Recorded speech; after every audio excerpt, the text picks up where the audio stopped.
여러분 안녕하십니까? 뉴스가 있는 저녁을 시작합니다. 오늘 뉴스가 있는 저녁에서는 국회로 번진 대통령 집무실 이전과 안보 공백 논란, 검찰 독립과 개혁을 둘러싼 여야의 힘겨루기 등을 중심으로 살펴보겠습니다. 먼저 오늘 준비한 주요 내용을 윤보리 앵커가 소개합니다. 전해주시죠. 네, 오늘의 주요 뉴스 전해드립니다. 문재인 대통령은 정권 교체기 빈틈없는 안보를 강조하며 윤석열 당선인의 대통령 집무실 이전에 따른 우려를 사실상 직접 밝혔습니다. 청와대는 이전 자체를 반대하는 게 아니라 안보 공백에 대한 충분한 논의가 필요하다는 입장입니다. 대통령 집무실 이전에 대한 여야, 지방자치단체 간 충돌 속에 국방부는 촉박한 청사 이전과 비용에 대한 우려를 밝히고 이사 준비를 일단 보류했습니다. 집무실을 국방부로 옮길 경우 어떤 허점이 생길 수 있는지 현장 취재했습니다. 국민의힘은 대통령 집무실 이전에 제동에 걸리자 청와대 대선 불복이라고 공격하면서 당선인이 통이동 집무실에서 임기를 시작하겠다고 밝혔습니다. 하지만 이 역시 장소가 좁은 탓에 경호와 인력, 공간 배치 등의 어려움이 예상됩니다. 윤석열 당선인의 장관 수사지휘권 폐지 공약에 김호수 검찰총장이 입장을 바꿔 동의한다는 뜻을 밝히면서 박범계 장관과 의견이 갈렸습니다. 당선인의 검찰권 강화 대 민주당의 검찰 개혁 구도 어떻게 전개될지 짚어보겠습니다. 첫 소식입니다. 문재인 대통령은 정권 교체기에 빈틈없는 안보를 강조하며 대통령 집무실 이전에 따른 안보 공백 우려를 거듭 밝혔습니다. 문 대통령은 군 통수권자로서의 책무가 마지막 사명이라며 안보 공백 우려가 있는 한 집무실 이전에 무조건 협조하기는 어렵다는 뜻을 분명히 했습니다. 홍성기 기자입니다. 문재인 대통령은 국무회의 자리에서 정권 교체기 안보의 중요성을 거듭 강조했습니다. 안보에는 한순간도 빈틈이 없어야 한다며 군의 최고의 대응 태세를 주문하기도 했습니다. 우리 군이 최고의 안보 대비 태세를 유지해야 할 때입니다. 안보에 조그마한 불안 요인도 있어서는 안 됩니다. 정부 교체기에 더욱 경계심을 갖고 한반도 상황을 안정적으로 관리할 수 있도록 매진해야 할 것입니다. 윤석열 대통령 당선인 측의 집무실 이전 계획에 대해 문 대통령이 직접 안보 공백 우려를 전달한 것으로 해석됩니다. 국무회의에서는 인수위 측의 기대와 달리 집무실 이전을 위한 예비비 집행 안건은 상정되지 않았습니다. 청와대는 그러나 집무실 이전 자체에 반대하는 것은 아니라는 입장을 거듭 밝혔습니다. 반대가 아니라고 말씀드렸지 않습니까? 예상되어지는 그런 어떤 해결해야 될 문제점, 우려 이런 것들을 인수위 측에 전달을 하고 또 그에 대한 대책은 잘 이렇게 준비를 하고 계신가? 문 대통령도 안보와 안전은 정부 교체기 현 정부와 차기 정부의 협력 과제임을 강조했습니다.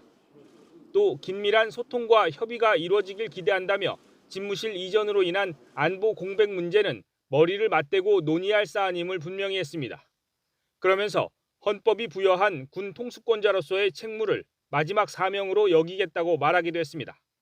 문 대통령의 이 같은 말은 안보 공백 우려가 해소되지 않는 한 대통령 집무실 이전에 무조건적으로 찬성하기는 어렵다는 뜻을 분명하게 밝힌 것으로 보입니다. YTN 홍선기입니다. 윤석열 대통령 당선인 측은 청와대가 대통령실 이전에 제동을 건 뒤에도 거듭 집무실 이전의 의지를 강조하고 있습니다. 전례 없이 늦어진 문재인 대통령과 윤 당선인의 회동 문제 역시 당분간은 냉각기가 이어질 전망입니다. 이경국 기자입니다. 청와대가 국방부로의 대통령 집무실 이전에 제동을 건 뒤 진행된 윤석열 당선인 측의 첫 공식 브리핑. 당선인 측은 청와대를 향해 이렇게 말했습니다. 저희는 일하고 싶습니다. 일할 수 있게 도와주십시오. 정말 일 잘하는 정부, 유능한 정부가 되고 싶습니다. 민생에 더 집중할 수 있게 해달란 취지였다는 설명을 덧붙이긴 했지만 사실상 집무실 이전에 대한 협조를 압박한 거라는 해석이 나왔습니다. 특히 당선인 측은 난관 때문에 꼭 해야 할 개혁을 우회하지 않겠다며 대통령실 이전 의지를 거듭 강조했고 청와대가 사전협의 부재와 안보 공백 우려를 언급한 데 대해서도 이미 담당 부처와 조율했었다며 애둘러 비판했습니다. 급기야 역겹다는 표현까지 등장했습니다. 우리 국민의 안전을 위협해 왔음에도 불구하고 이 정부가 한 번도 도발이라 말하지 않았지 않습니까? 안보 공백 운운하는 이 자체가 굉장히 저는 역겹습니다. 좀. 문재인 대통령과 윤 당선인은 앞서 전례 없이 회동이 무산된 데 이어 역대 최장기간 동안 마주 앉지 못한 상황. 공식적으로는 양측 모두 늘 열려있다, 국민에 대한 도리다라면서 언제든 만날 수 있다는 입장이지만 늘 열려 있습니다. 예. 굳이 그러니까 가능성을 미리 차단하면서 결론을 예단하지는 않겠습니다. 조만간 두 분께서 만나셔서 네. 여러 가지 문제들을 허심탄회하게 그렇게 말씀을 나누실 기회가 있기를 저희도 크게 기대하고 있습니다. 인수위 일각 또 청와대 내부에선 각각 이런 상황에서 뭐하러 만났느냐는 강경한 목소리가 나오면서 갈등이 깊어지는 모습입니다. 사실상 회동이 물 건너간 거 아니냐는 말까지 나오지만 대통령과 당선인의 결단에 따라 극적으로 만남이 이루어질 가능성은 남아 있습니다. YTN 이경국입니다. 대통령 집무실 용산 이전에 제동이 걸리자 윤석열 당선인 측은 취임 이후에 통이동에서 업무를 하며 이전을 준비하겠다는 뜻을 밝혔습니다. 한시적으로 머무는 거지만 이 역시 집무실로 쓰기엔 좁은 장소와 경호 등이 당장 문제가 될 것으로 보입니다. 박서경 기자입니다. 취임 전까지 국방부 청사로 대통령실을 옮기지 못한다면 현재 인수위원회 사무실로 쓰는 서울 통이동에서 새 정부를 출범하고 2달 정도 업무를 하며 이전 준비를 하겠다는 게 윤석열 당선인의 방침입니다. 그만큼 청와대에는 절대 들어가지 않겠다는 의지가 강합니다. 하지만 실현 가능성을 두고 우려의 목소리가 나오고 있습니다. 우선 장소가 협소해 대통령과 비서실, 경호처까지 다 들어설 만한 업무 공간이 부족합니다. 따라서 인력 배치도 어려울 수 있습니다. 당장 5월로 예상되는 미국 조 바이든 대통령 방한 등 국빈 영접을 어떻게 할지도 문제입니다. 삼청동 사무실 한번 쭉 둘러봤거든요. 여기도 좀 한 바퀴 둘러보니까 간사님들 방도 아주 협소해가지고 회의하기도 좀. 취약한 보안도 걱정거리입니다.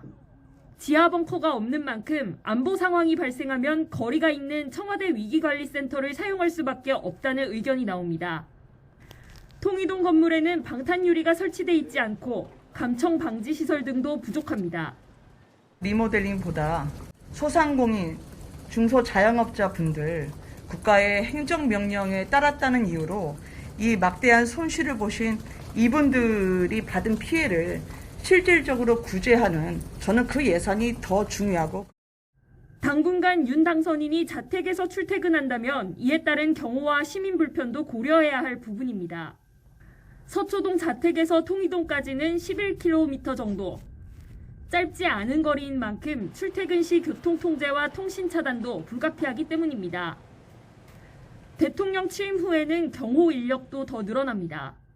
국민 여러분들께 불편을 한 분이라도 이게 불편하다 느낌을 가지시지 않도록 한 분 한 분의 마음을 저희가 헤아릴 수 있도록.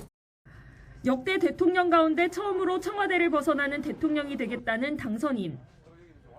그러나 한 달여 만에 집무실 이전을 완료하지 못한다면 용산 시대와 통이동 시대를 둘 다 준비해야 해 풀어야 할 숙제도 늘어나게 됩니다. YTN 박서경입니다. 국회 국방위원회에서도 대통령 집무실을 국방부 청사로 이전하는 것을 두고 여야가 치열한 설전을 벌였습니다. 서욱 국방부 장관은 촉박한 청사 이전 시간과 비용 문제 등을 들어 우려를 나타냈습니다. 최하영 기자입니다. 대통령 집무실 이전을 두고 윤석열 당선인과 문재인 대통령의 기싸움이 국회로 옮겨 붙었습니다.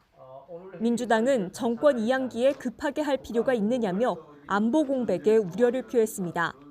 군사작전 하듯이 이렇게 졸속으로 이전하는 것, 이거는 안보 공백을 반드시 초래할 수밖에 없다. 당선인이 무섭습니까? 아니 실무적으로 그거를 전달을 저희들 제안 사항이나 이런 사항을 얘기를 했고요. 갑작스럽게 광화문에 간다고 그랬다가 용산으로 바로 옮기는, 뭐가 씌어서 그러는 거 아니냐 이런 생각을 할 거라고 봐요, 국민들이. 반면 국민의힘은 안보에는 차질 없다며 오히려 정치 공세라고 맞섰습니다. 어느 대통령 당선자가 이 안보에 공백이 생기는데 이야기를 하겠습니까? 이 발목 잡기를 하는 저는 이해할 수가 없습니다. 국가재난망은 합참으로 이사를 가거나 국방부로 이사를 가면 국방부 지하에 있는 서버에 망만 하나 연결하면 되는 겁니다. 또 이전 기간을 두고 군 장성 출신 여야 의원들의 신경전도 치열했습니다. 평균 제가 기억에 3년에서 5년 걸렸거든요. 인정하시나요? 그 정도 걸린 거. 예. 새로운 지역에 건물 새로 걸리고 모든 걸 신축하는데 3 내지 5년 걸렸죠, 계획하고. 그거는 2달 이내 충분해요. 서우 국방부 장관은 촉박한 이전 시간에 난색을 표했고 이제 너무 좀 빠른 시간 내에 이게 그 검토 없이 배치 조정이 되는 것에 대한 우려가 많으신 것 같습니다. 합동참모본부 이전 비용은 인수위가 예상한 1,200억 원보다 더 많이 들 것으로 추산했습니다. 1,750억쯤 들었는데요. 그것이 이제 2010년 뭐 요 단가일 겁니다. 그래서 이제 그보다 훨씬 많은 돈이 들 거라고 보는 것이고요. 또 인수위 측이 언급한 합참 건물 여유 공간에 대해서도 지금은 비어있는 사무실이 없다고 설명했습니다. 서 장관은 짧은 시간 안에 군사적 물리적 어려움을 얘기한 가운데 합참 차장은 현행 작전 대비 태세 측면에서는 제한이 없을 것으로 판단했습니다. YTN 최아영입니다. 국방부는 청사 이전 기간이 4주 이상 걸리고 비용은 118억 원이 들 것이라고 국회에 보고했습니다. 예비비가 상정되지 않아 바로 이전 준비에 들어가려던 계획은 일단 보류했습니다. 이승현 기자입니다. 국방부는 대통령 집무실 이전과 관련한 국회 보고에서 속도 조절론을 거듭 강조했습니다. 대비태세를 유지하며 이전을 추진하는 것이 필요하다는 이유에서입니다. 청사 이전 관련 고려 사항으로 먼저 정권 교체기의 안보 여건과 전반기 연합훈련 일정 등을 고려할 때 확고한 대비태세를 유지할 수 있는 여건 보장이 필요합니다. 영내 16개 부대 6,500명이 일하고 있어 이전 공간을 찾는 것도 제한되고 이사 기간도 4주 이상 걸린다고 밝혔습니다. 그러면서 어떤 부서가 어디로 배치되는지도 구체적으로 명시했습니다. 국방부 지휘부와 작전 대비태세 부서는 합참 건물로 이전하고 합참 내에는 정보, 작전, 지휘통제 부서만 잔류시키는 방안을 검토 중입니다. 합참의 나머지 부서는 시설본부에 배치하고 여러 개의 건물에 분산된 국방부 잔여 부서를 별관으로 통합 재배치할 예정입니다. 일부 국방부 직할부대와 지원 부서는 옛 방사청 건물로 우선 배치하는 방안도 고려하고 있습니다. 당장 필요한 비용으로는 이사비 30억 원, 정보통신 구축비 55억 원, 최소한의 시설 보수비 33억 원 등 118억 원이 소요될 것으로 판단했습니다. 우선 이전 소요는 예비비로 충당하고 통합 재배치 소요는 예비비 또는 잔여도 본 예산 등을 검토할 예정입니다. 이런 가운데 이전을 위한 예비비가 국무회의에 상정되지 않아 이사 준비는 일단 보류한 것으로 알려졌습니다. 하지만 군 통수권자의 교체기를 맞아 곤혹스런 상황은 여전한 모습입니다.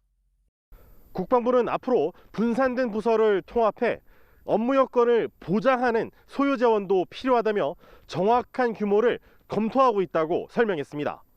YTN 이승윤입니다.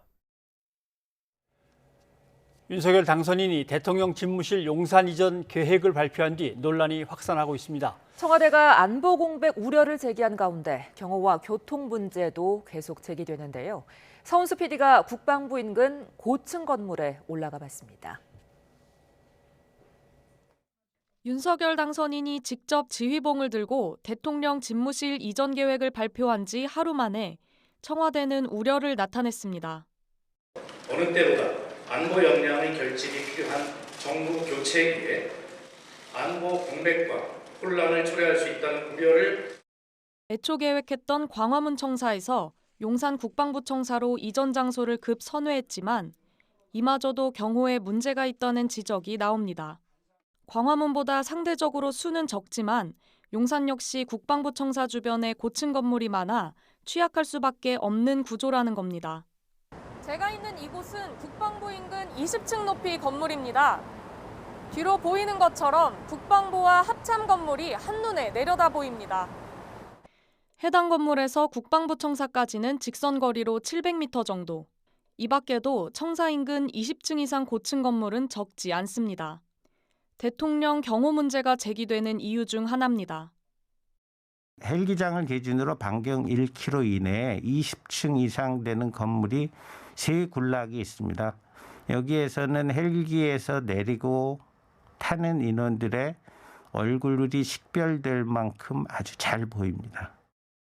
여기에 집무실까지 출퇴근길은 물론 관저 경호도 만만치 않다는 지적이 나옵니다. 집회, 시위 인파에 길이 막히면 자칫 출근이 어려울 수 있다는 우려입니다. 사죠. 그러니까 개인 주택이나 혹은 한남동의 육군참모총장 공간을 이용할 때 그런 곳에 수십 명 혹은 수백 명 혹은 수천 명의 시위군중이 오게 되면 그 시위대를 해산해야 되는데 그럴 경우에 국민들이 많이 다칠 수도 있고 그런 문제가 있을 수가 있고 해산이 안 되면 대통령이 출근을 못하는 긴급사태가 발생될 수가 있다고. 당선인 말고 시민들이 감내해야 할 문제도 있습니다. 교통 통제로 인한 불편입니다. 국방부 앞 삼각지역과 녹사평역 앞 편도 2차선 도로는 상습 정체구역. 뉴이저 제작진이 오후 3시쯤 관저 후보지인 한남동에서 국방부 청사까지 차로 이동해 보니 3km 정도를 가는데 10분이 넘게 걸렸습니다. 출퇴근 시간 3분에서 5분 정도의 신호 통제가 서울시 교통 전체에 영향을 미칠 수 있다는 우려도 제기됩니다.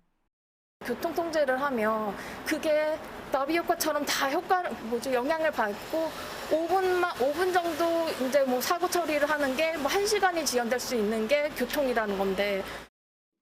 인수위는 이 밖에 경호 문제로 용산 일대에 추가 군사시설을 구축하는 일은 없을 것이라고 강조했지만 서욱 국방부 장관은 국회에 출석해 대통령 경호를 위해 방공부대 등 군사시설 추가 배치가 필요하다는 의견을 밝혔습니다. YTN 서은수입니다. 대통령 집무실 이전 문제로 새 정부 출범도 하기 전에 여야가 날을 세우면서 거친 발언까지 오가고 있습니다. 민주당 우상호 의원은 라디오 방송에 출연해 윤석열 당선인을 저 양반이라고 표현해 국민의힘이 발끈하고 나섰는데요. 먼저 우 의원의 발언 들어보시죠. 주요 국방부처 이전과 청와대 집무실의 이전이 어떻게 대통령 당선자가 마음대로 할 수 있는 문제입니까? 저는 그런 문제에서 볼 때 적어도 이것을 준비하고 토론하고 국민 여론도 듣고 부작용이 있는지 없는지를 검토하는, 그리고 그거를 같이 검토해야지 한 번 옮기면 저 양반이 영원히 대통령 하시는 거 아니잖아요. 저는 그런 측면에서 본다면 저렇게 일방적이고 졸속으로 할 수 있나 하는 그런 문제제기가 있고요. 이에 대해 국민의힘 김기현 원내대표는 공개회의에서 우 의원을 직접 거론하며 버르장머리 없다고 강하게 비판했습니다. 이어서 들어보시죠. 민주당의 오선 의원 우상호 의원은 윤석열 차기 대통령을 버르장머리도 없이 저 양반이라고 호칭하고 아직은 172석의 민주당이 법률 재개정에 엄청난 영향력을 행사할 수 있다는 등 새 정부에 대한 협박성 발언을 거리낌 없이 내뱉고 있습니다. 상식 있는 국민들을 보면 대선 불복으로 비칠 수밖에 없습니다. 온라인 반응도 뜨겁습니다. 우 의원의 발언이 과했다는 지적과 그 정도 말도 못하느냐는 주장이 맞섰는데요. 일부는 문재인 대통령을 거칠게 비판했던 국민의힘 인사들의 발언을 재소환하기도 했습니다. 국민의힘 한기호 의원은 지난 2020년 북한의 해양수산부 공무원 피격 사건과 관련해 문재인 대통령을 향해 오물 쓰레기라는 표현을 써 논란이 일었죠. 또 국민의힘의 전신인 자유한국당 시절 전당대회에 출마했던 김준규 청년 최고위원 후보는 합동연설회에서 문 대통령을 향해 막말을 쏟아내 당 안팎의 비판을 받기도 했습니다. 앞서 박근혜 정부 때는 홍익표 당시 민주당 원내대변인이 태어나지 않아야 할 사람이란 의미의 귀태란 표현을 써 사과했는데요. 하지만 이후 국민의힘 배현진 의원이 문재인 정부를 향해 귀태라고 비판해 다시 논란이 됐습니다. 이런 정치인들의 발언도 문제지만 과격한 표현을 써야만 주목하고 보도해주는 우리 언론의 행태가 제일 문제라는 지적도 적지 않았습니다. 뉴스가 있는 저녁 민국입니다. 대통령 집무실 이전 계획 후보지인 용산의 입지를 둘러싸고 지방자치단체 사이에서도 의견이 엇갈립니다. 서울시는 추가로 개발 규제는 없다는 입장이지만 용산구는 불만을 쏟아내고 있습니다. 보도에 구수본 기자입니다.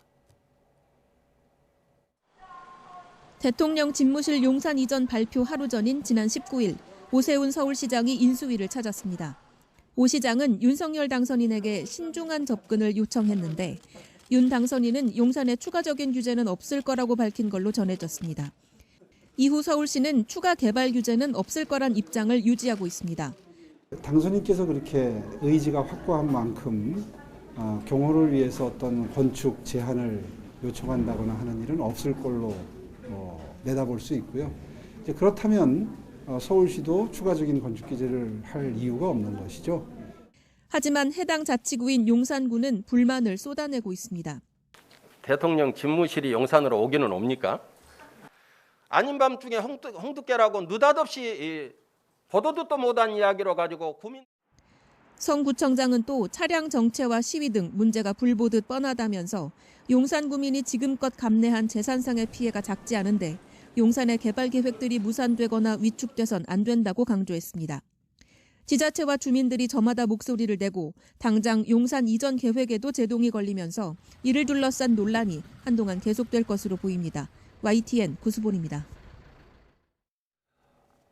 대통령 집무실 이전이 발표된 뒤 용산 지역의 민심은 찬반으로 갈라져 술렁이고 있습니다. 주민들의 온라인 커뮤니티는 물론 청와대 국민청원회까지 찬반 여론전이 이어지고 있습니다. 김혜린 기자입니다.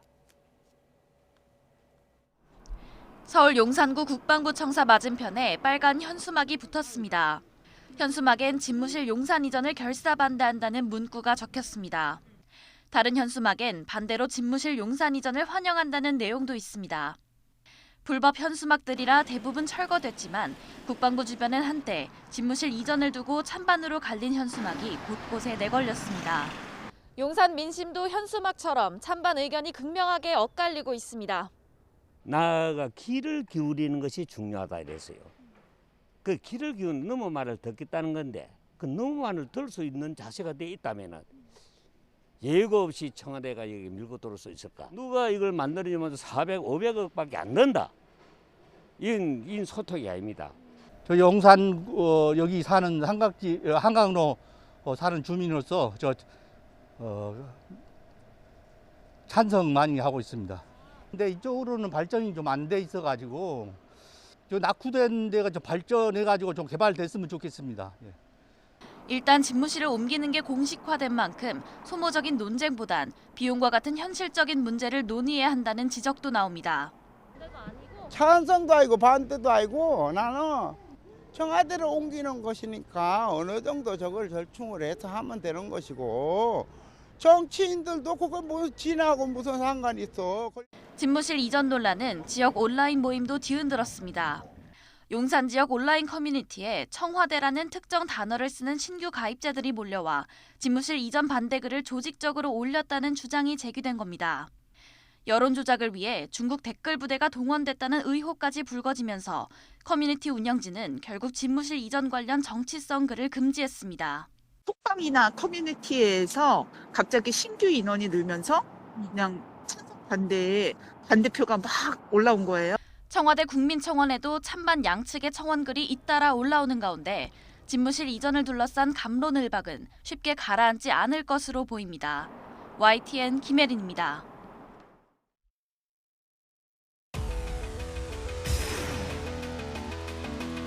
1조 원대에 이를 것이라는 비용 문제에 대해서도 1조가 그런 이유가 어디 있습니까?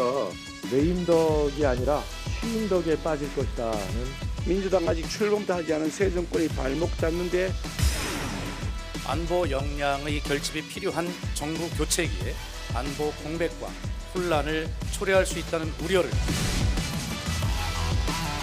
어제까지 상황으로 보면 통일동에 있어야 되지 않을까요?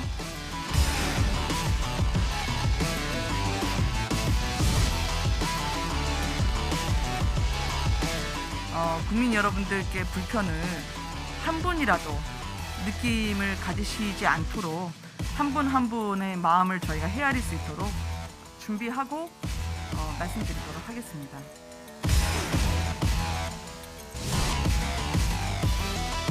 혹여라도 안보의 공백과 허점이 생기고 이로 인한 우리 국민들의 피해가 생긴다면 그 책임을 누가 져야 됩니까? 윤석열 당선인입니까? 문재인 대통령입니까? 새로운 대통령 집무실이 들어온다 그래서 합참에 작전하고 있는 이 상황에서 빈틈이 있습니까? 없습니까?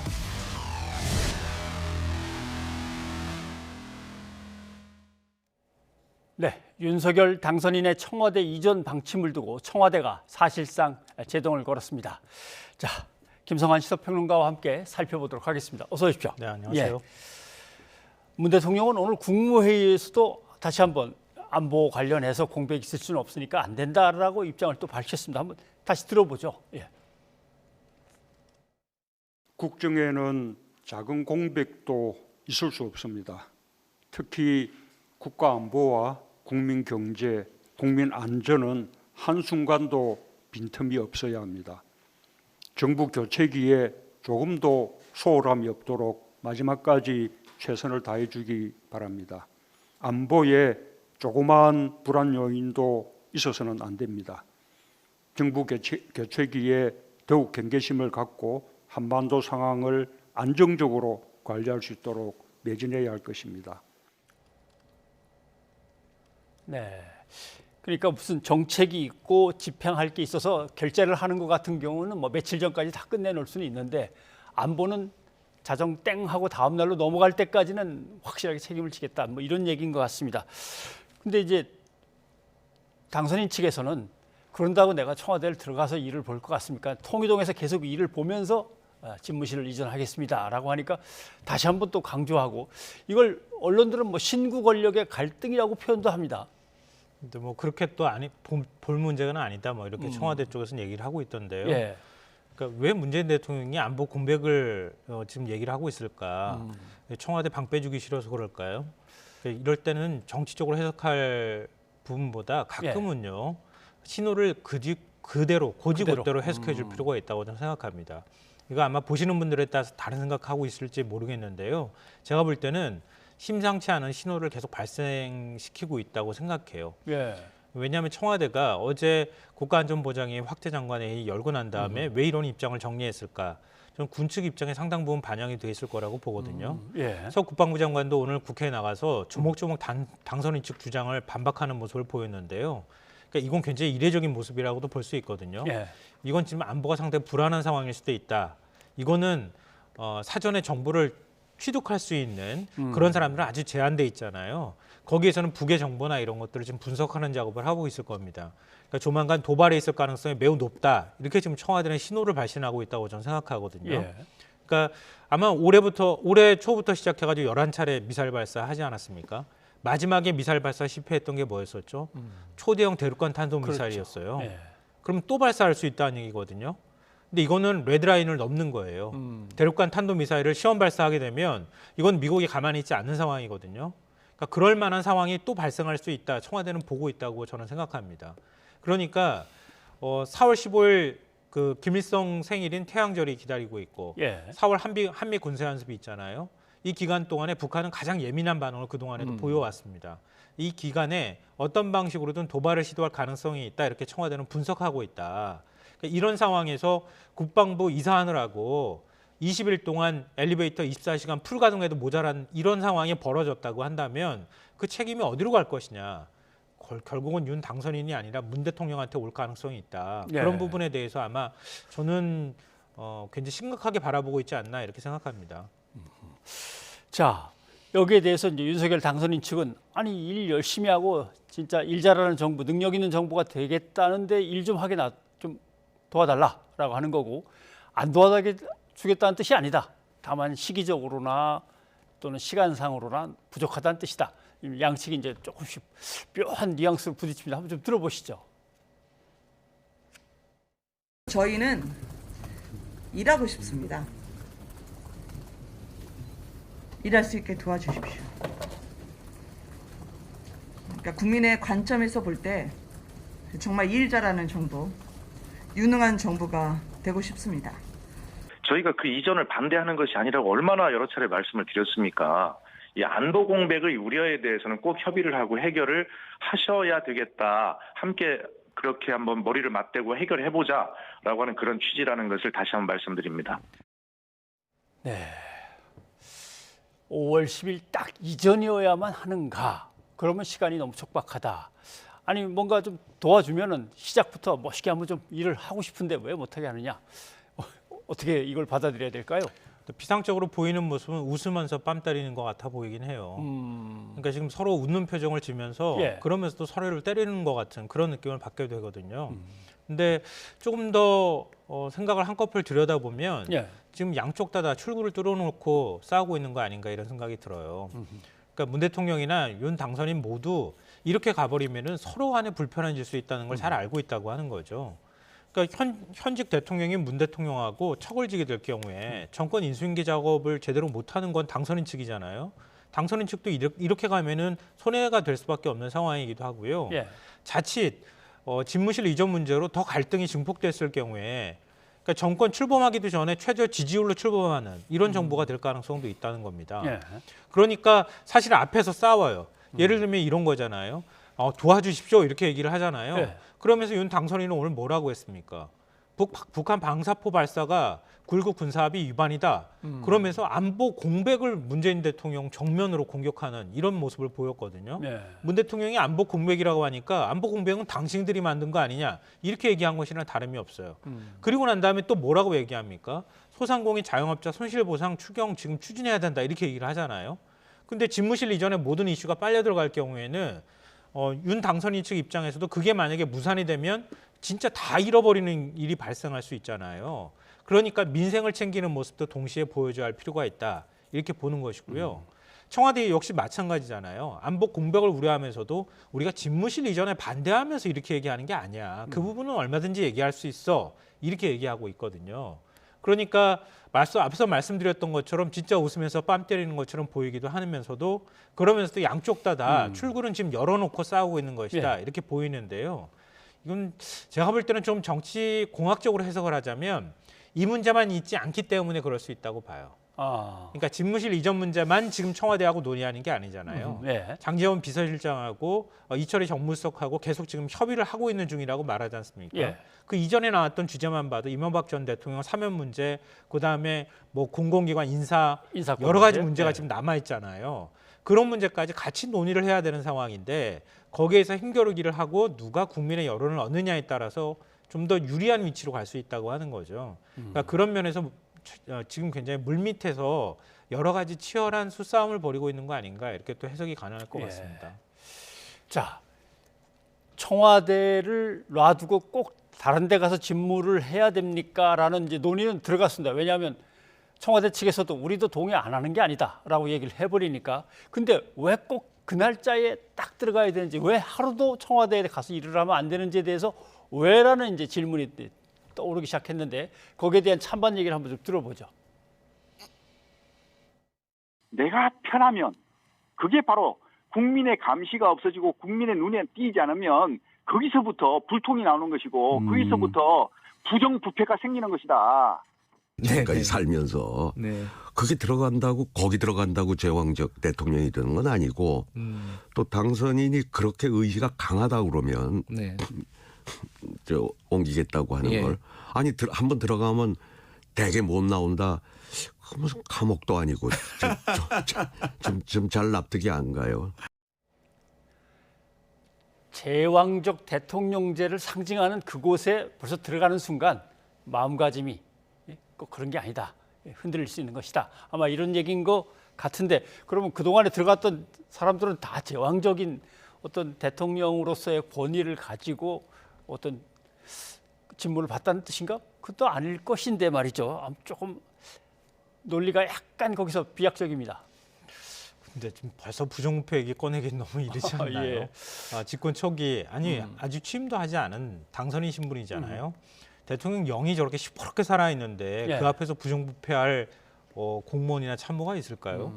보통의 경우에는 임기 말에 부정부패가 발생하거나 그렇게 해왔잖아요. 예. 근데 그걸 벌써부터 얘기를 꺼내는 게 과연 맞는 거냐 이런 생각이 들고요. 지금 일을 좀 복잡하게 꼬게 만드는 것 같다 이렇게 생각이 드는데요. 만약에 이렇게 얘기를 해버리면요. 문재인 정부는 부정부패 집단이 되잖아요. 그러니까 나는 그런 사람들하고 다르다. 차별화하고 있다고도 볼 수 있거든요. 그러니까 상징화된 대통령 권력이라고 하는 거를 다시 재정립하고 있는 거예요. 예. 그러니까 윤석열 당선인은 지금 문재인 정부 같은 이런 정부는 나와는 다르다. 나는 그렇기 때문에 그런 정부가 했던 것처럼 하지 않고 난 새로운 대통령의 리더십을 만들겠다. 이렇게 얘기를 하고 있는 거예요. 그래서 집무실을 이전하겠다. 이렇게 얘기를 해버리는 건데 그러면은 지금 청와대에 머물고 있는 대통령은 무슨 생각을 할까요? 그렇게 얘기를 규정당하는 사람의 입장에서 바라보면 예. 매우 불편할 수밖에 없잖아요. 예. 모욕감이 느껴질 수도 있는 것이고요. 그러니까 그런 게 지금 자꾸 기저에 깔리는 거예요. 우리 그렇잖아요. 옆에서 예. 누군가 얘기할 때 금방 화 안 내고 꾹꾹 눌러 참잖아요. 참다가 어느 순간 그게 누적되면 폭발하는 거거든요. 지금 저는 뭐 사면 문제뿐만 아니라 지금까지 인사 문제부터 시작해가지고 하나하나 계속 이렇게 눌려 쌓여져 있는 거라고 생각해요. 예. 그게 안보 공백이나 이런 문제로 인해서 바깥으로 튕겨나온 거라고 보거든요. 그러니까 자꾸 윤 당선인 측에서 문제를 더 힘들게 좀 원활하게 정권 인수인계 작업이 진행되지 않도록 만드는 방법 쪽으로 자꾸 일을 몰고 가는 거 아닌가.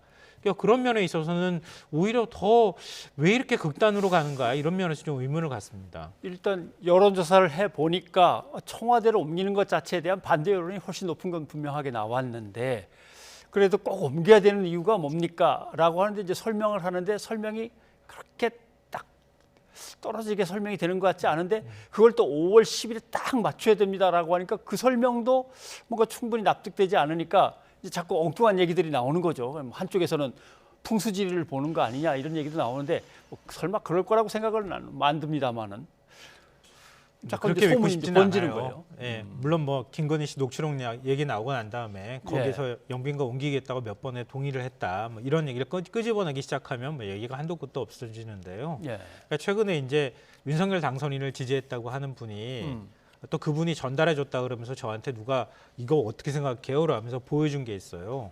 청와대는 간첩이 너무 많아서 청와대 청소부도 간첩이더라. 그래서 윤석열 당선인은 청와대 예. 한 발도 들이기 어려운 것이다. 요새 떠들고 있는. 예, 요즘 떠들고 있는 게 그렇다고 그래요. 그러니까 오죽 청와대 안 들어가겠다고 하는 명분을 만들기 어려우면 저런 얘기까지 하는가. 청와대 들어가는 게 얼마나 어려운 과정을 밟아야 되는 것인지 신원조회만 한 달을 밟아야지 겨우 청와대에 들어가서 직원이든 뭐든 할 수 있다고 하는 사실을 많은 분들이 아실 텐데 예. 왜 저런 얘기를 할까? 오죽 궁색하면 저런 얘기를 하는 걸까? 이런 생각을 하는데요. 그러니까 저는 윤 당선인 측이 집무실 이전하겠다고 하는 거 아마 많은 분들이 그래 한 번쯤 해볼 수 있는 거지라고 생각하실 수도 있다고 봐요.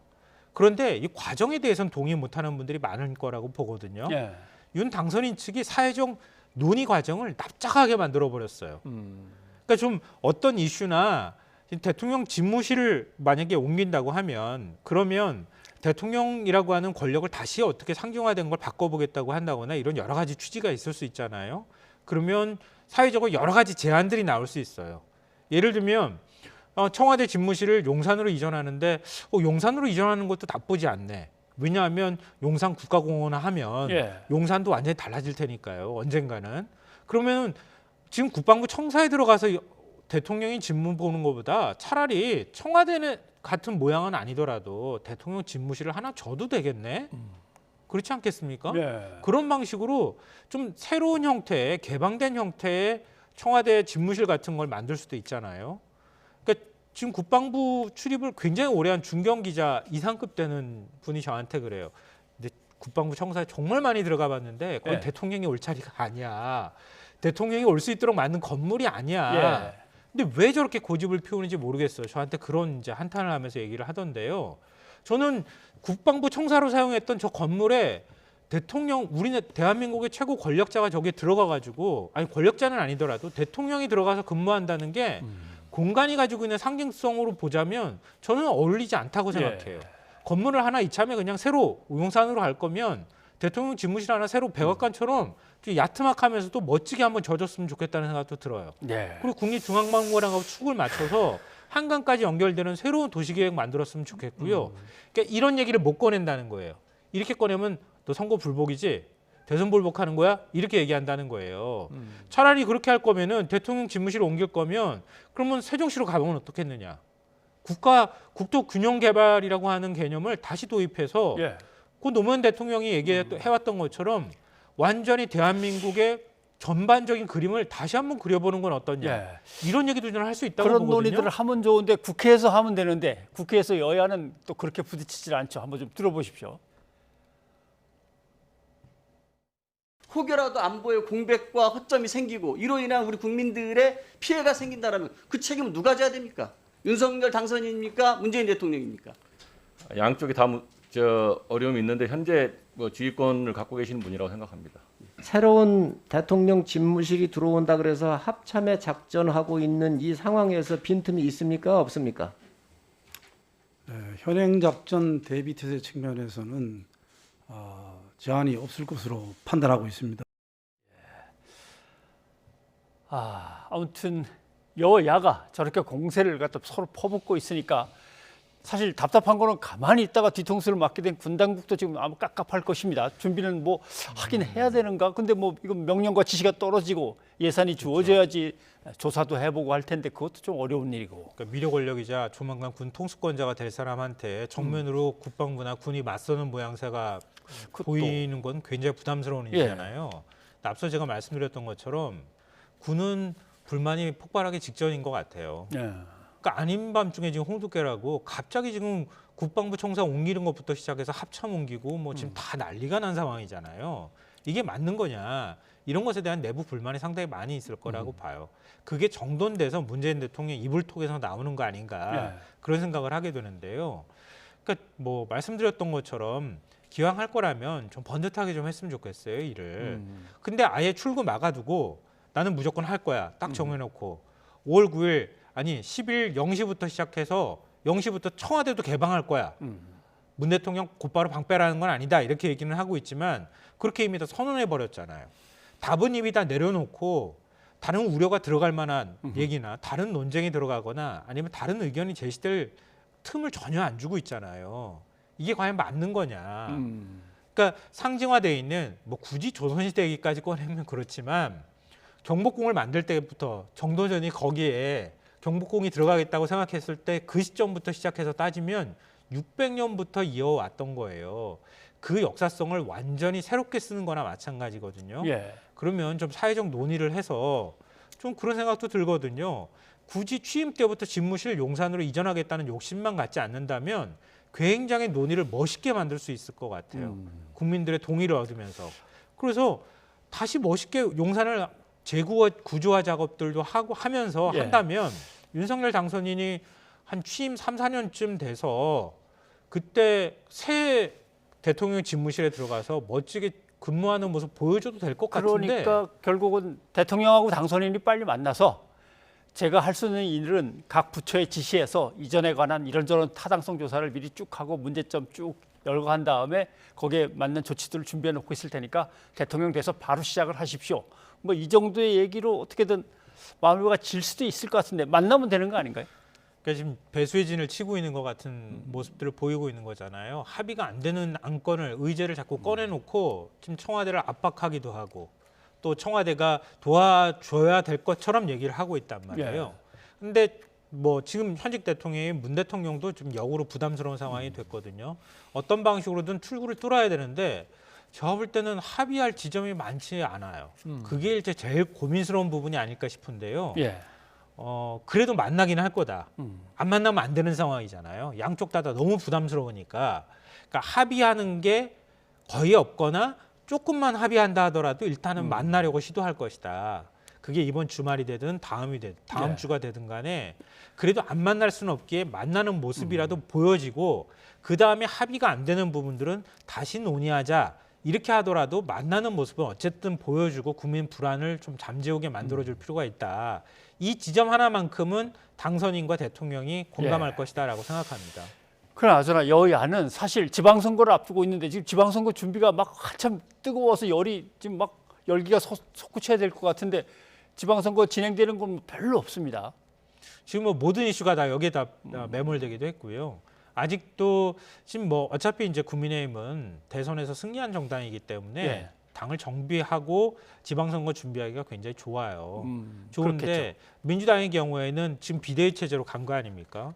그리고 당의 질서를 다시 잡아야 되는 문제가 있어요. 그러니까 그동안에는 문재인 대통령을 중심으로 한 일단 친문 주류가 당을 장악했었다고 하면 그게 이제 새롭게 권력이 바뀌어야 되는 과정들이 예. 있는 거잖아요. 그러니까 그거를 다시 만드는 작업은 진짜 다시 뼈를 맞추는 거나 마찬가지이기 때문에 당분간 혼란은 불가피하다. 그래서 결국은 시동이 걸리는 거는 한 4월 초중순이 지나가야지 되지 않나 이렇게 생각합니다. 네, 알겠습니다. 오늘 여기까지 듣겠습니다. 고맙습니다.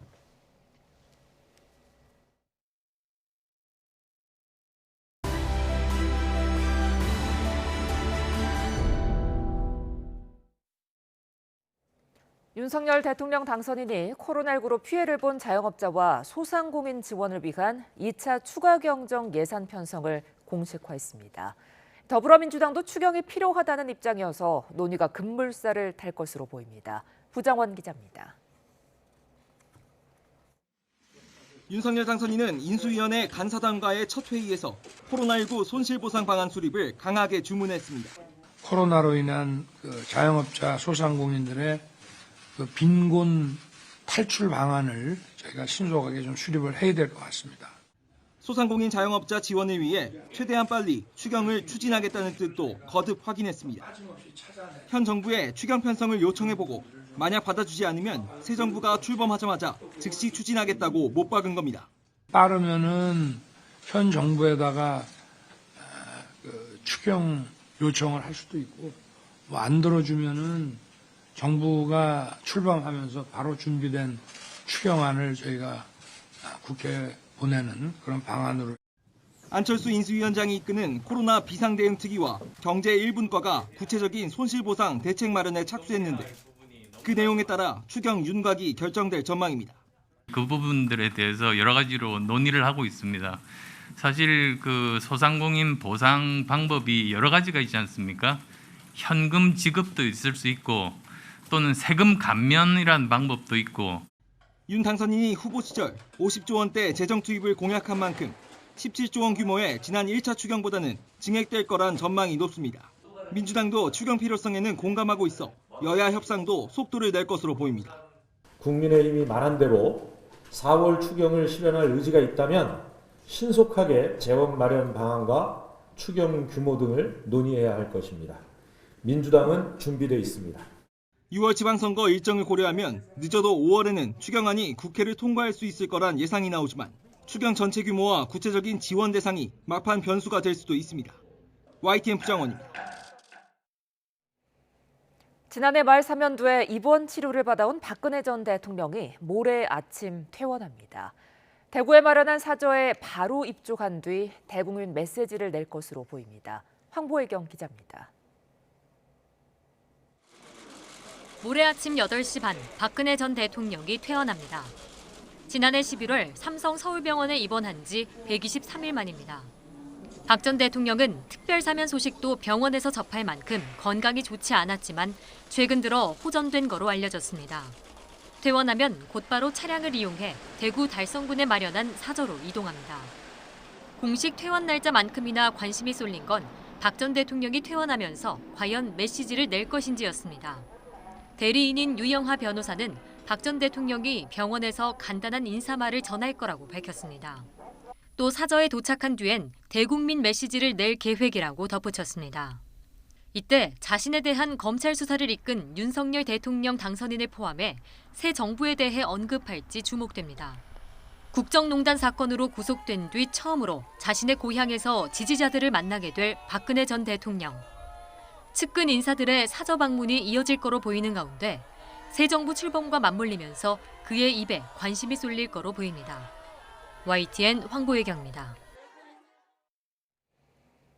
윤석열 당선인의 법무부 장관 수사지휘권 폐지 공약에 김호수 검찰총장의 입장을 바꿔 동의한다는 뜻을 밝힌 것으로 확인됐습니다.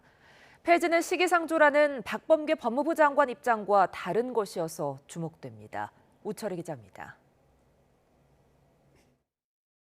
대검찰청은 최근 김호수 검찰총장의 결재를 거쳐 대통령직 인수위원회 업무보고를 위한 여러 현안 관련 입장을 법무부에 전달했습니다. 대부분 윤석열 당선인의 검찰 공약에 대한 입장으로 특히 법무부 장관의 수사 지휘권 폐지에 대해서도 동의한다는 뜻을 담았습니다. 검찰청법 8조에서 규정하고 있는 수사 지휘권은 법무부 장관이 일반적인 검찰 사무가 아닌 구체적 사건에 대해선 검찰총장만을 지휘, 감독한다는 내용입니다. 1949년 제정된 이래 지금까지 모두 4차례에 걸쳐 발동됐고 3차례가 문재인 정부였는데 추미애 장관 시절에는 윤 당선인 가족 사건에도 적용하는 등 극심했던 이른바 추윤 갈등의 기폭 제거됐습니다. 이에 윤 당선인은 검찰의 정치적 독립성과 중립성 보장 등을 이유로 장관의 수사 지휘권을 폐지하겠다고 공약했습니다. 법무부 장관은 정치인입니다. 구체적 사건에 대한 수사 지휘는 여러분들도 많이 보셨겠지만 악용되는 수가 더 많습니다. 하지만 박범계 법무부 장관은 대선이 끝난 뒤 검찰권 남용을 막을 민주적 통제 수단이라면서 폐지는 시기상조라는 입장을 공개적으로 밝힌 상태입니다. 이 수사지휘권 폐지의 문제는 조금 더 고민하고 그 대안들을 수사의 공정성을 담보할 대안들을 연구하고 정착시킨 뒤에 폐지해도 늦지 않다. 현 정부에서 법무부 차관도 지낸 김호수 총장 역시 과거엔 수사지휘권 유지에 힘을 실었습니다. 총장 후보자 시절 국회에 제출한 답변에는 검찰의 중립성과 독립성을 보장하면서도 민주적 통제라는 측면도 고려할 필요가 있다는 입장을 분명히 했습니다. 검찰의 어떤 권한이 절제되고 또 직접 수사나 이런 부분도 가급적이면 꼭 필요한 데만 할 수 있는 시스템으로 가야 된다는 생각하고 있습니다. 김 총장이 자리를 지키기 위해 기존 입장을 뒤집고 윤 당선인 코드 맞추기에 나섰다는 비판이 나오는 이유입니다. 이에 대해 대검 관계자는 인수위 업무보고 내용은 검찰총장 개인의 의견이 아닌 검찰 전체의 입장이라면서도 총장이 과거에 어떤 말을 했다고 해서 그 말에 변화가 없어야 하는 건 아니라고 밝혔습니다. 모레 있을 법무부와 대검찰청의 인수위 업무보고를 앞두고 현재 협의가 진행되고 있는데 최종적으로 어떻게 조율을 마칠지 관심이 쏠립니다. YTN 우철입니다. 네, 정권 교체기 신구 권력의 충돌은 검찰권을 둘러싸고도 발생하고 있습니다. 윤석열 당선인은 검찰 독립을, 민주당은 검찰 개혁을 완수하겠다고 나서면서 충돌이 예상되고도 있습니다. 관련 내용 김성훈 변호사와 짚어보도록 하겠습니다. 어서 오십시오. 예. 안녕하세요. 자, 예전에 대선 캠프에서 윤석열 당선인의 대선 캠프에는 검찰 출신들 상당히 가서 도와주고 있었는데 인수위원회에도 꽤 들어갔습니다. 어떤 사람들이 어떻게 들어가서 있는지를 좀 설명을 좀 해주실 수 있나요? 네, 이름이 알려지지는 않았지만은 예를 들어 박기동 춘천지검 언주지청장 같은 경우에는 기본적으로 형사정책 담당관으로 일을 했습니다. 특히 검경 수사권 조정과 관련된 여러 법령들이 통과가 되고 했을 때 당시 검경 수사권 조정 관련된 여러 가지 조율들을 검찰 입장에서 담당을 했던 인사고요. 그리고 전무권, 그 안산지청 차장검사 같은 경우에는 기본적으로 대검 정책기획과장으로 검찰 내 인사와 기획 업무를 총괄을 했었고, 특히나 이제 공수처가 출범하게 됨으로써 고위공직자 수사와 관련돼서 수사와 기소라는 별도의 검찰 외의 기구가 생기지 않았습니까? 바로 이제 공수처 관련된 여러 가지 법리적인 부분들을 검토하는 업무를 담당을 했다고 합니다. 이 두 사람이 이제 주목을 받고 있는 것은 결과적으로는 하나는 이제 검찰 개혁이라는 것에 검찰권을 조정하는 데 있어가지고 굉장히 중요한 역할을 했던 게 경찰과 검찰과의 관계에서 수사권을 조정하는 거였고, 하나는 바로 공수처 설치를 통해서 고위공직자 수사 부분을 넘긴 거였는데, 이 두 가지 가장 중요한 요소들을 검찰 입장에서 조율하고 담당했던 사람들이기 때문에 이것이 결과적으로는 이 두 가지 부분에 있어가지고 윤석열 당선인의 공약대로 큰 변화를 하나로 준비하는 것이 아니냐라는 이런 해석이 있는 상황입니다. 네. 그러면 결국은 검찰이 갖고 있던 수사권을 경찰이 일부 가져가고 또 공수처가 먼저 하도록 돼 있고 뭐 이렇게 이제 나눠줬단 말이죠. 그걸 다시 이제 회수해 오는데, 물론 이제 이름은 뭐 책임수사제라든가 검찰 수사권의 확대 뭐 이렇게는 돼 있습니다만은 취임하자마자 상당히 속도가 나겠네요. 네, 어떻게 보면은 윤석열 당선인이 한 여러 공약 중에서 가장 두드러지고 가장 명확하고 가장 의지가 실린 공약 중에 하나가 이 부분이었던 것 같습니다. 그래서 이제 그만큼 속도를 내고 있는데요. 다만 이제 주요 사법공약 중에서 대부분은 현재 법의 개정이 없이 국회에서 법률 개정이 없이는 좀 불가능한 부분들입니다. 가장 대표적으로 법무부 장관의 수사지휘권 폐지 같은 경우에는 바로 검찰청법을 개정을 해야 하는 거고요. 그리고 검경 수사권 조정과 관련된 부분들도 일부는 시행령을 바꿀 수도 있지만 기본적으로는 법을 바꿔야 하고 특히나 공수처 관련된 공약 중에서 이첩 관련된 조항, 공수처법 같은 경우에도 개정이 필요한 부분이기 때문에 이 공약대로 속도를 내더라도 결국은 국회에서 통과가 되지 않는다면 실현되기는 어려운 부분이 있습니다. 제가 뭐 검사들의 의견을 다 들어본 건 아니지만 어떤 검사라도 검찰이 다 나눠준 수사권을 다는 못 찾아오더라도 좀 상당 부분 다시 찾아왔으면 하는 바람은 있겠죠. 거의 모든 뭐 검찰 구성원들이 그럴 건데 이제 검찰총장의 이제 입지가 상당히 난감합니다. 그 전에는 임명권자의 의지가 분명하니까 그대로 실행을 했다 그러면 이제 임명권자의 생각이 완전히 달라진 상황이 된다면 검찰총장은 뭐 법무부 장관하고 의견이 다르게 나올 수도 있겠어요. 네, 그렇습니다. 아까 특히 보도 중에서 수사지휘권 폐지 관련돼서 이제 대검이 총장까지 이 입장을 받아서 검찰 전체 입장으로서 수사지휘권 폐지에 찬성한다는 입장을 밝혔다는 게 화제가 되었죠. 그리고 김호수 검찰총장 같은 경우에는 기존에 수사지휘권과 관련돼서는 긍정적인 답변을 한 사실도 있습니다. 그래서 이게 갑자기 그러면 입장이 바뀐 것이냐라는 거에 대해서 여러 가지 논란이 있는데 일단 핵심은 기본적으로는 검찰 조직 전체적인 차원에서는 수사지휘권에 대해서 부정적인 인식이 큽니다. 이제 특히나 이제 수사지휘권이란 기본적으로 검찰권에 대한 불신, 검찰권이 남용이 되거나 문제가 있을 경우에 검찰총장을 통해 가지고 해당되는 부분들을 정무적으로 혹은 이제 장관이 조율할 수 있거나 지휘할 수 있도록 하는 일종의 권한이기 때문에 검찰 조직 차원에서 수사지휘권이라는 건 결국 검찰권에 대한 불신을 기반한 것이고 불신뿐만 아니라 그 독립성을 침해하는 것이라는 입장이 사실은 여러 번 행사되기 전부터 있었던 것이고요. 그런데 이제 이 부분을 폐지한다, 독립성을 보증했다. 독립성을 보장해준다는 것은 역으로 말하면은 권한이 확대되고 권한의 자율성이 커지고 힘이 커지는 것이죠. 그렇죠. 그렇기 때문에 이 부분에 있어서는 조직 전체가 찬성을 하게 되고 또 수사지휘권의 행사 대상이 되는 건 검찰총장입니다. 그러니까 즉 나를 컨트롤할 수 있는 권한 행사를 없애주겠다라고 한다면은 보통 그냥 일반적인 입장에서는 이 부분에서 찬성을 할 가능성은 높은데 이제 말씀하셨다시피 기본적으로는 너무 같은 인물이 이제 관련된 부분에서 입장이 달라진 부분에 대해서는 어떻게 해석을 해야 하는가. 그렇다면은 수사지휘권이라는 것 자체뿐만이 아니라 검찰과 그리고 법무부와의 관계에 대해서 기본적인 입장이 바뀐 것인가에 대한 의문이 드는 그런 상황입니다. 민주당은 뭔가 그동안의 흐름을 되돌려 놓으려는 이제 대통령을 막아서야 되고 새로 대통령이 된 윤석열 당선인의 입장에서는 이 당의 지지를 반대하는 야당의 저지를 뚫고 자기 나름대로의 소신, 개혁을 갖다가 완성해야 되는 이런 상황입니다. 자, 한번 두 입장 다 확고한데 목소리 한번 좀 들어보죠. 최초 검찰 출신 대통령 당선인이 등장함으로써 검찰 개혁이 좌초되는 것은 아닌가 하는 국민적 우려가 높은 것도 사실입니다. 검찰의 수사권과 기소권을 엄격히 분리해 검찰의 권력 독점으로 인한 폐해를 똑바로 바로잡고 검경 유착, 검정 유착의 고리를 확실히 차단하겠습니다. 지금 진행 중인 이 소위 말하는 검수 완판이라고 하는 것은 어떤 부패를 완전히 통치게 하는 부패 완판으로서 헌법 정신에 위배되는 것이고 국가와 정부의 헌법상 책임을 저버리는 것이라고 저는 생각합니다.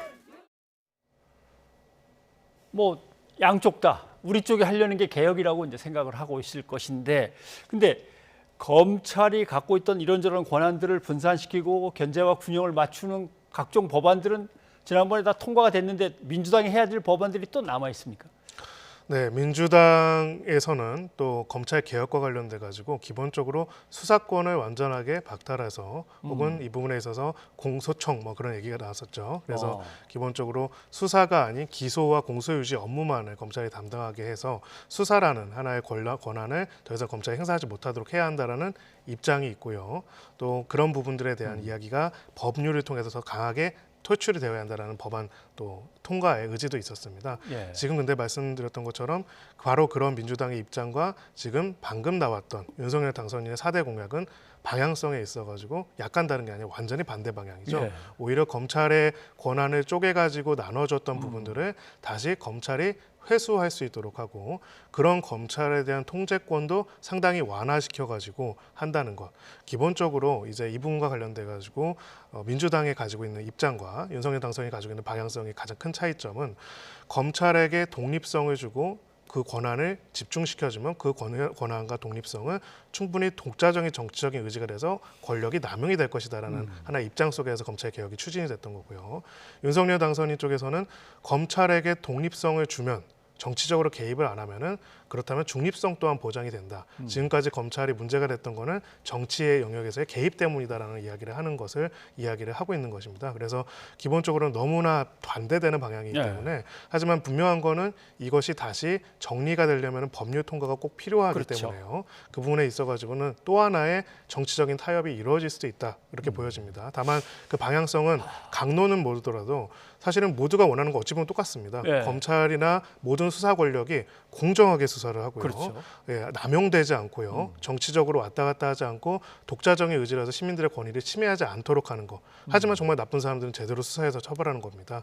그래서 어찌 보면은 이 극한의 대립과 극한의 반대 방향이 그리고 의회 권력과 행정부 권력이 완전히 이제 반대되는 이런 상황에서 또 다른 새로운 것들을 어쨌든 도출하지 않으면은 안 되는 그런 상황이 됐습니다. 그러나 어떤 안을 새 정부가 만들더라도 결국은 또 국회를 거쳐서 가야 되는 문제인데 민주당의 저런 입장에서는 법 하나가 통과되기가 쉬운 일은 아닐 것 같으네요. 그렇습니다. 결국은 설득과 그리고 논의가 필요하겠죠.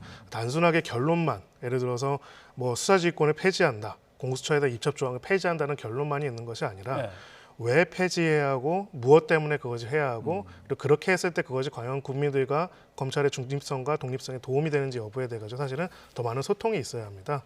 이제 대통령의 당선이 됐다고 하더라도 행정부의 수반이 됐다고 하더라도 국회에서 바로 그런 논의들과 이어가지 않는다면은 말 그대로 그냥 결론만 가지고 두 가지 이념이 상충하게 되는 것밖에 안 되게 되겠죠. 사실 검찰과 경찰의 문제도 있지만 이제 검찰과 공수처의 문제도 있습니다. 고위공직자의 중요한 범죄나 검사의 범죄에 대해서 공수처가 우선적으로 수사를 하게 되는데 이것도 검찰 입장에서 보면 대단히 부담스러우니까 물론 각 회수하고 싶은 생각도 있을 텐데 공수처장은 윤석열 당선인이 공수처라는 게 해봐서 정말 필요하지 않으면 없앨 수도 있다는 정도의 얘기를 했는데 공수처 사수 의지를 갖다가 내비치기도 했습니다. 공수처의 운명은 어떻게 될 것 같습니까? 네, 기본적으로는 굉장히 어떻게 보면 위태로워진 부분이 있습니다. 특히나 이제 공수처 자체에 대한 도입의 필요성 자체에 대해서 굉장히 강하게 이제 그 도입 자체 이후에 여러 가지 행보에 대해서 강하게 비판해왔던 윤석열 당선인이 됐기 때문에 이 부분에 대해서는 위협을 느낄 수가 있는데요. 결과적으로는 이제 모든 제도와 시스템이란 건 그렇습니다. 솔직히 어떤 것에 권한을 주고 어떤 조직을 만들고 어떤 조직을 없앤다고 해가지고 바로 뭐가 좋아지고 나빠지는 것은 아니죠. 어찌 보면은 그런 부분에 있어가지고 문제 제기가 됐거나 혹은 좋은 부분을 이야기됐던 부분에 대해 가지고 기존처럼 단순하게 폐지와 유지 부분이 아니라 그러면 공수처가 앞으로 검찰 개혁의 결과물로서 도출됐는데 어떻게 더 공정하고 중립적이면서도 고위공직자 수사에 있어서 전문성 있게 하는지에 대해서 오히려 또 속도를 낼 수도 있고요. 이 부분에 있어서도 찬성과 반대와 이첩 여부가 아니라 그럼 도대체 이첩은 어떤 기준으로 이루어져야 하고 이첩이 되더라도 그것이 오히려 기존의 권력 수사보다 더 나은 수사가 될 수 있는지에 대해서 또다시 기관 간의 어떻게 보면 의회에서 또 행정부에서 관련된 논의들이 이어질 수밖에 없는 그런 상황입니다. 말씀하신 대로 국민이 바라는 건 그저 사실은 어느 쪽에서 시작하나 똑같습니다. 그렇습니다. 공정한 검찰권의 행사 또는 수사, 그다음에 다른 대로 사회 정의의 실현 이런 건데 도달하고자 하는 뭐 루트가 다르고 생각들이 다르니까 복잡하게 엉키는군요.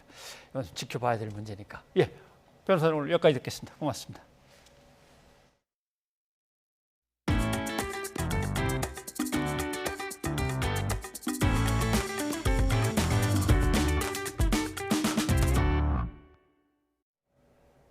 국내 코로나19 누적 확진자가 오늘 오후 6시 기준으로 1,000만 명을 넘어섰습니다. 우리나라 국민 5명 중에 1명이 감염된 셈입니다. 방역당국은 오미크론 변이 대유행이 정점에 들어서 정체되고 있다며 감소세 전환 여부는 이번 주 상황을 좀 더 지켜봐야 한다고 평가했습니다. 이동우 기자입니다. 코로나19 신규 환자는 전날보다 14만여 명 증가한 35만 3천여 명. 2주 전보다는 1.75배지만 1주 전보다는 다소 줄었습니다. 신속 항원 검사를 하는 병원이 휴일에 쉬면서 크게 줄었던 검사 수가 다시 늘면서 확진자가 증가한 것으로 보입니다.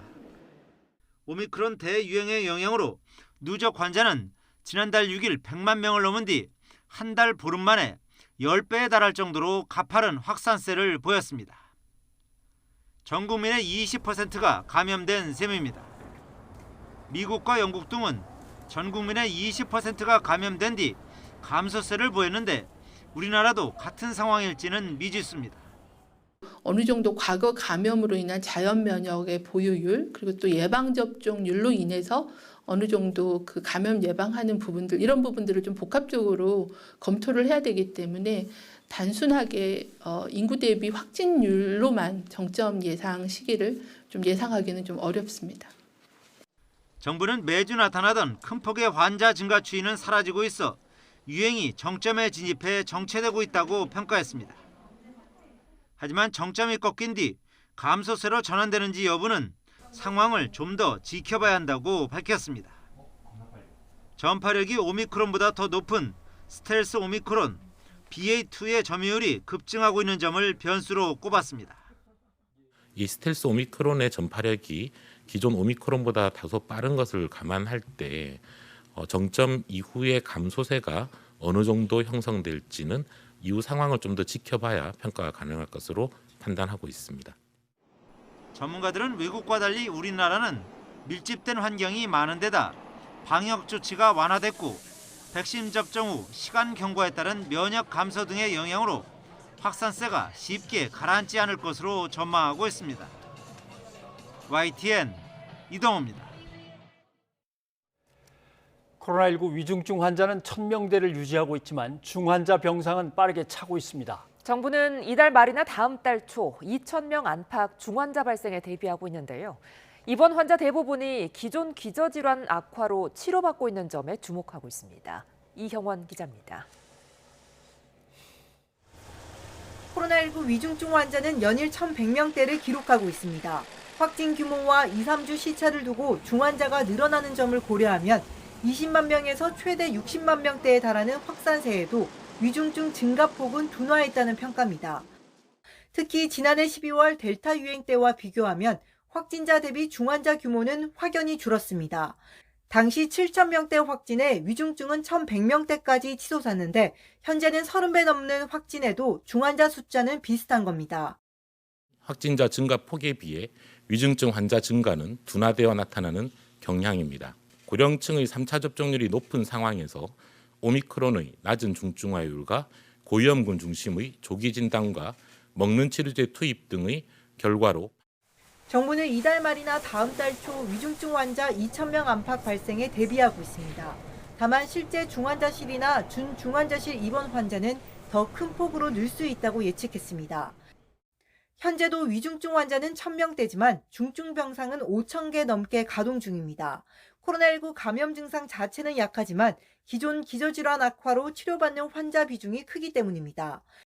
지난 17일 사망자 429명 최다 기록 이후 닷새째 300명이 넘게 발생하는 것도 기존 질환 영향이 있다는 게 정부 평가입니다. 기저질환 계통의 증상 악화로 인한 중증도를 가진 환자분들이 대략 4분의 3 정도로 지금 평가되고 있는 중이었습니다. 확진되더라도 기존 질환 치료에 빈틈이 없어야 피해를 최소화할 수 있는 만큼 정부는 의료계 협조를 당부했습니다. 또 고령 기저질환자는 감염 가능성을 줄이고 감염되더라도 중증 진행을 막기 위해 3차 접종까지 반드시 마쳐야 한다고 강조했습니다. YTN 이영훈입니다. 안철수 대통령직 인수위원장이 현 정부의 코로나19 대응이 정치 방역이라고 주장하며 과학적 방역을 주문했습니다. 구체적인 대책으로 먹는 치료제, 국내 복제약 생산 타진 등을 제시했는데 현실성이 떨어진다는 목소리도 나옵니다. 정유신 기자입니다.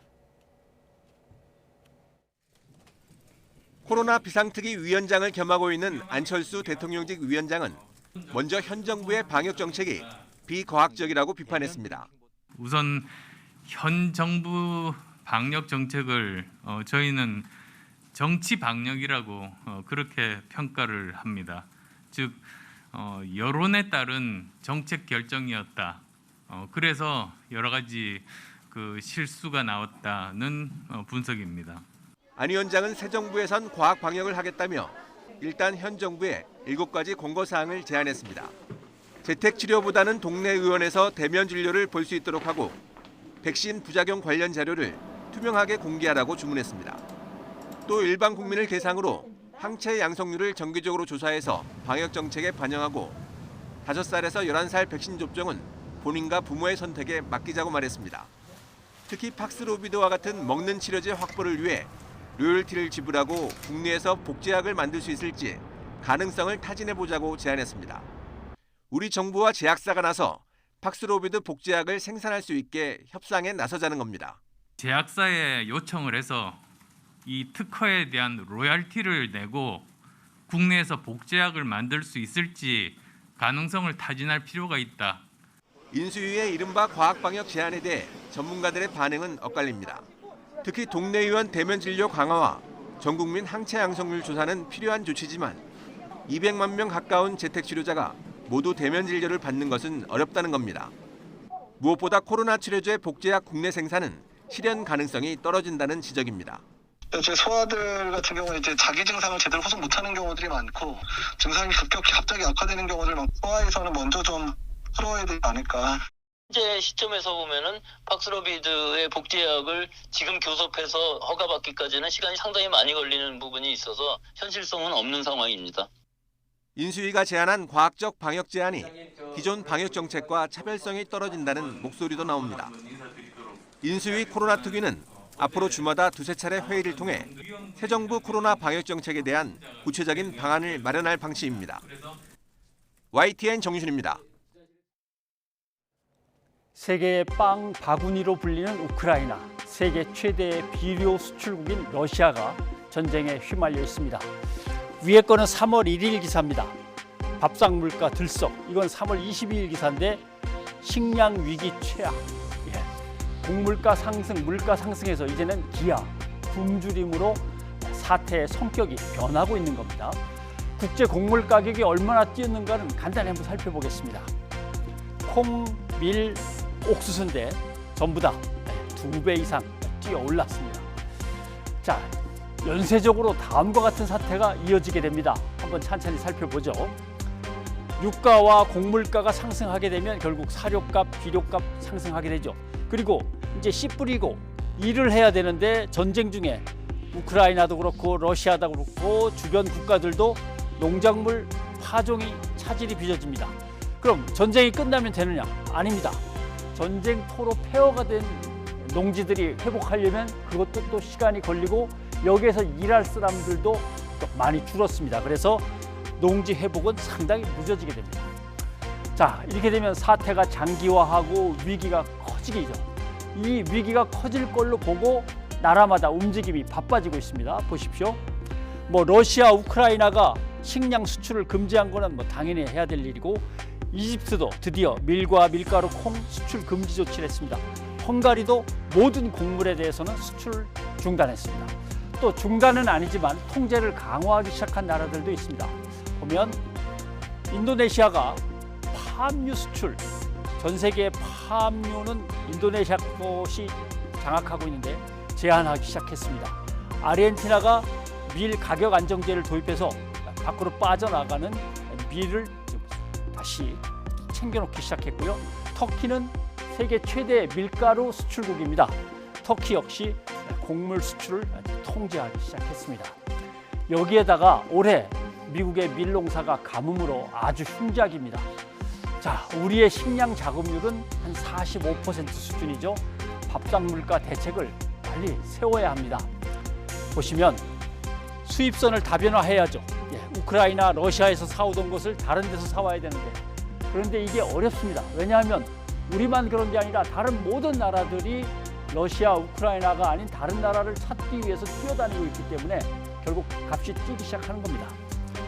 그다음에 우리 밀과 또 밀농사에 대해서 비축 지원을 시작을 해야 되는 것이고, 논에서 쌀 말고 다른 곡물들이 이제 나와야 되는 그런 타이밍이고요. 그다음에 쌀은 오히려 가격이 계속 떨어지고 있습니다. 그래서 쌀 소비를 또 우리 국민이 안 합니다. 우리 국민이 다시 이럴 때는 쌀 위주로 소비를 할 수 있도록 뭔가 대책들도 좀 나와야 되고, 감자, 고구마 같은 서류들도 좀 더 소비가 늘어나야 되는 거죠. 우리 정부도 빠르게 움직여야 되고, 또 인수위원회도 함께 고민을 해야 됩니다. 변상욱의 앵커 리포트였습니다.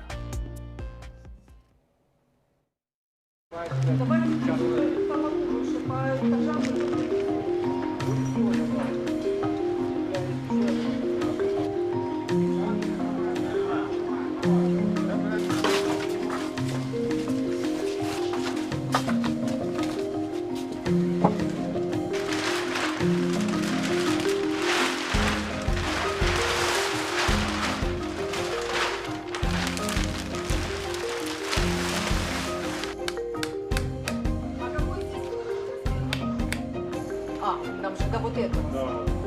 До вот этого.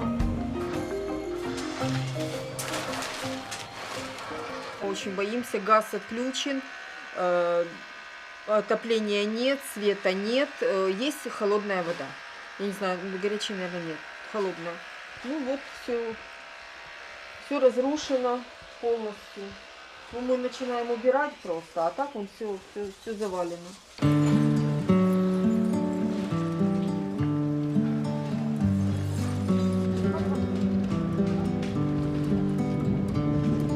Русские братья нам сделали стимул, чтобы мы делали по-новому ремонт.